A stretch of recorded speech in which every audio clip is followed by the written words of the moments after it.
Bob Dylan once said, "The times they are a-changing." But some things never go out of style. While streaming platforms continue to fill our ears with digital audio, a familiar, smoother texture is making a comeback: the sound of vinyl. Those iconic black discs that once ruled the airwaves are back spinning on turntables, as more and more people embrace the old tradition.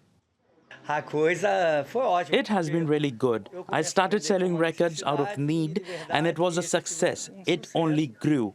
I went to fairs and all. I saw the big interest of people in buying records in Brazil and abroad. Last year, vinyl records outsold CDs and DVDs in the US for the only second time since 1987, with revenue surging to the tune of $1.4 billion.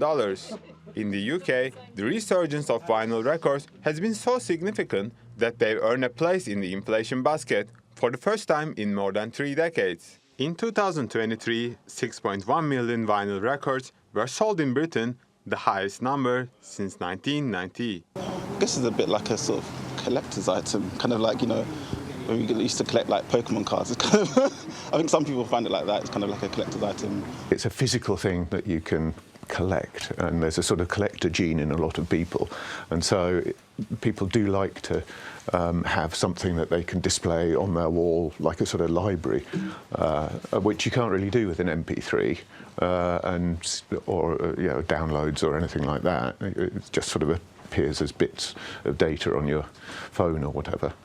With LPs getting dusted off, the music industry continued to hit a high note for the 9th year in a row. According to the IFPI Global Music Report, music revenues jumped over 10% last year, hitting a record $28.6 billion. That's driven by an 11% growth in streaming revenues, which accounted for almost half of the global market. Sales of physical formats, particularly vinyl, also saw around 13% increase despite the shift to digital. After all, in a world dominated by streaming, sometimes it's nice to drop the needle and let the music keep blowing in the wind. Omer Bakkaloglu, TRT World.